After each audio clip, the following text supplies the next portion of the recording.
ഭയങ്കര ആശ്ചര്യപ്പെട്ടു. കേരളം എന്തൊരു മാറ്റാണ് മാറിയിട്ടുള്ളത്. ന്യൂയോർക്കിനേക്കാളും നല്ല റോഡാണല്ലോ. ഞങ്ങളുടെ തൃശ്ശൂർ ജില്ലയിലെ ഒരു ശോഭ സിറ്റി എന്ന് പറഞ്ഞിട്ടുള്ള ഒരു സ്ഥലം, ആ സ്ഥലത്തിന്റെ മുന്നിലൂടെ ഉള്ള വഴിയാണ് ഈ കാണുന്നത്. നിനക്ക് അല്ലാന്ന് പറയാൻ പറ്റില്ലല്ലോ, നീ ഇത് കണ്ടിട്ടുള്ള തന്നെയല്ലേ മുന്നിമോളെ? അതെ. അപ്പോ ഇന്നത്തെ പാലക്കാടേക്ക് പോയി. ഭയങ്കര ആശ്ചര്യപ്പെട്ടു. കേരളം എന്തൊരു മാറ്റാണ് മാറിയിട്ടുള്ളത്. യാത്ര ചെയ്യുന്ന ഈ സമയത്ത് എങ്ങനെയാണെന്ന് വെച്ചാൽ ഈ റോഡിന്റെ അവസ്ഥ, ശോചനീയമായിട്ടുള്ള അവസ്ഥ ഇതൊക്കെയാണ്. ഇവിടെയൊക്കെയാണ് നമ്മള് സ്വിമ്മിംഗ് പൂള് കെട്ടിട്ട് കുളിക്കാന്നൊക്കെ നാട്ടുകാർ പറയുന്നത്. ഇങ്ങനെയുള്ള നമ്മുടെ പഞ്ചായത്തിന് റോഡില് കണ്ടാ ഒരു പെൺകുട്ടി, എവിടെയോ ഒരു ചെറിയ കുട്ടി റീല് ചെയ്തിട്ടുണ്ട്. ചെന്നൈയിലൊക്കെ ആ കുട്ടിയുടെ ഒരു ഫ്രണ്ട് ഉണ്ട്.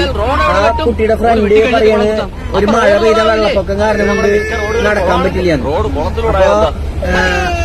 അപ്പൊ ആ കുട്ടി മറുപടി പറഞ്ഞു അത്ര, ഞങ്ങളുടെ ഇവിടെ അതിനൊക്കെ ഞങ്ങളുടെ നാട്ടില് കണ്ടുപിടിക്കണം. ഞങ്ങളുടെ നാട്ടില് മഴ പെയ്ത റോട്ടിലെ കുഴിയിൽ തന്നെ വെള്ളം എന്ന് പറയണെങ്കിൽ 3-4 ദിവസം പിടിക്കുന്നു. മനസ്സിലായ?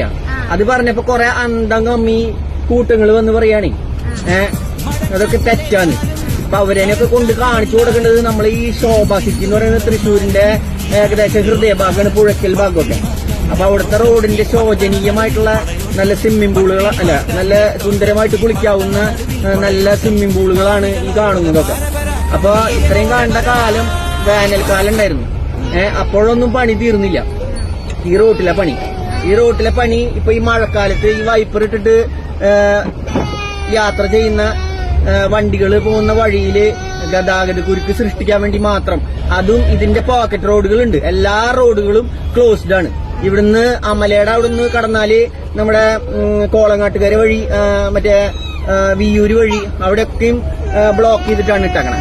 അപ്പൊ ഈ വണ്ടികൾക്ക് ഏതെങ്കിലും ഒരു വഴി കൂടെ എങ്കിലും പോകാനുള്ള ഒരു സംവിധാനം ഉണ്ടെങ്കിൽ, ഇത്രയും ഒരു ആംബുലൻസ് വന്നാൽ പോലും വണ്ടികൾ നീങ്ങാൻ സാധിക്കാത്ത തരത്തിലുള്ള റോഡിലെ ഗതാഗത കുരുക്കാണ്. അത്ര ഒരു സൈഡ് കൊടുക്കാനുള്ള സ്ഥലം വേണ്ട, അതുപോലും ഇല്ലാത്ത തരത്തിലാണ് ഈ റോഡിലുള്ള നമ്മുടെ ഗതാഗത കുരുക്ക്. അപ്പൊ അങ്ങനെയൊക്കെയാണ് നമ്മുടെ നാടിന്റെ അവസ്ഥ. എന്നിട്ട് ഇതൊന്നും കണ്ടിട്ട് മനസ്സിലാവാണ്ടിയാണ് അന്തംഗമ്മികൾ വന്നിട്ട് ഞങ്ങളുടെ റോഡിന്റെ വികസനമാണ് ഏറ്റവും വലിയ വികസനം എന്ന് പറഞ്ഞാൽ 10 കൊല്ലമായിട്ട് വികസിപ്പിച്ചിട്ടാണെന്ന് നമ്മൾ ഈ കണ്ടുകൊണ്ടിരിക്കണേ. 10 കൊല്ലമായിട്ട് വികസിപ്പിച്ചിട്ടാക്കണ കാര്യങ്ങളാണ് നമ്മളിപ്പോ ഈ കണ്ടുകൊണ്ടിരിക്കുന്നത്. അത്രയൊക്കെയാണ് നമുക്ക് പറയാനുള്ളത്. ഇനി കൂടുതൽ കാഴ്ചകളിലേക്ക് നമ്മൾ മുന്നോട്ട് പോകുന്നതോറും കൂടുതൽ കാഴ്ചകൾ കാണാം.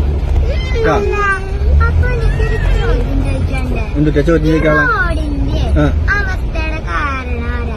ആരാ? ജനങ്ങള്. ഇത്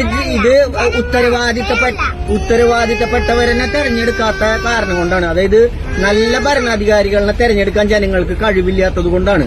നമ്മൾ തന്നെയാണ് നമ്മളെ കുഴിയിൽ ചാടിക്കുന്ന ആൾക്കാർ. നമ്മൾ നല്ല ആൾക്കാരെ തെരഞ്ഞെടുത്താൽ അവര് നമുക്ക് വേണ്ടിയിട്ട് നല്ല റോഡുകൾ, നല്ല നല്ല വികസന പാതകൾ, നല്ല നല്ല വികസന പ്രസ്ഥാനങ്ങൾ ഒക്കെ രൂപീകരിക്കും. നമ്മുടെ നാട്ടിൽ നമ്മൾ തെരഞ്ഞെടുക്കുന്ന ആൾക്കാര് കഴിവില്ലാത്തവരാണെങ്കിൽ അതിനനുസരിച്ചുള്ള ഗതികേടുകളൊക്കെ നമുക്ക് എന്ത് ചെയ്യേണ്ടി വരും? അനുഭവിക്കേണ്ടി വരും. അപ്പൊ ഇതൊക്കെയാണ് ഇനി മുന്നോട്ട് പോകുന്നതോറും കൂടുതൽ വിശദമായ കാഴ്ചകളിലേക്ക്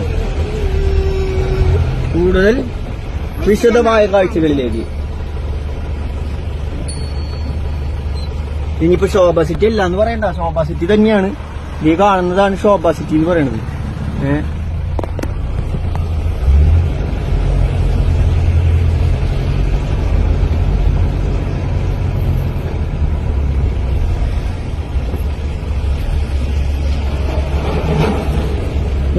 മുതുവറയിൽ നിന്ന് പുഴക്കിൽ വരുന്നവരെയുള്ള റോഡിലെ ആദ്യം ഒരു പ്രാവശ്യം കല്ല് പതിച്ചിട്ട് മറ്റേ ഇഷ്ടിക പതിച്ചിട്ട് ആ ഇഷ്ടിക പതിക്കാൻ വേണ്ടി ചെലവാക്കി കുറെ കോൺട്രാക്ടർമാരനെ പുലർത്താൻ വേണ്ടിയിട്ടാണ് ഇവിടുത്തെ ഭരണാധികാരികള് ജീവിക്കണെന്നാ ഞാൻ പറയാം. കോൺട്രാക്ടർമാര് എന്ത് പറയണം, അതുപോലെ കോൺട്രാക്ടർമാർക്ക് അവസരങ്ങൾ സൃഷ്ടിക്കണ്ടേ. അപ്പൊ ആദ്യം കുറെ കല്ല് പതിക്കും, എന്നിട്ട് അത് പൊളിച്ചു മാറ്റാൻ കുറെ ഗതാഗത കുറിച്ച് ആൾക്കാർക്ക് സഹിക്കേണ്ടി വരും. പിന്നെ അത് കഴിഞ്ഞാല് അത് പൊളിച്ചു മാറ്റിയിട്ട് പിന്നെ അവർ കോൺക്രീറ്റ് ചെയ്യും. ആ കോൺക്രീറ്റ് ചെയ്യുമ്പോ ഈ മഴക്കാലത്തൊക്കെ കോൺക്രീറ്റ് ചെയ്ത് കഴിഞ്ഞാൽ അതിലെ സിമെന്റും ഇതൊക്കെ ഒലിച്ചു പോയില്ലേ. എന്റെ കുഞ്ഞു, നമ്മൾക്ക് ഈ റോട്ടിൽ കൂടെ യാത്ര ചെയ്തിട്ട് ഇങ്ങനെ കഴിച്ചതൊക്കെ പോകണം. ചെറിയ കുട്ടികളെ കൊണ്ട്, വയ്യാത്ത ആൾക്കാരെ കൊണ്ടൊക്കെ ആൾക്കാർ യാത്ര ചെയ്യുമ്പോൾ അവർക്ക് വരുന്ന ഒരു ബുദ്ധിമുട്ട് എന്താന്നുള്ളത് ഈ 24 കാറും 34 കാറിൽ അകമ്പടിയോട് കൂടിയിട്ട് പോകുന്ന ചില നാറുകൾക്കൊന്നും മനസ്സിലാവില്ല. അത് അങ്ങനെ തന്നെയാണ്, അങ്ങനെ തന്നെ പറയാനുള്ളൂ. ഇതില് കൂടുതലായിട്ടുള്ള കകാരം മകാരം പകാരം പ്രയോഗിച്ചിട്ടുള്ള അത്തിരി വിളിച്ചറിയാണ് ഇവരെയൊക്കെ വിളിക്കേണ്ടത്. നമ്മളത് ചെയ്യാത്തതെന്ന് വെച്ചാൽ നമ്മളൊരു സംസ്കാരികളല്ലേ, സംസ്കാരമുള്ളവരല്ലേ, അപ്പൊ അതുകൊണ്ട് അങ്ങനെ ചെയ്യണില്ല.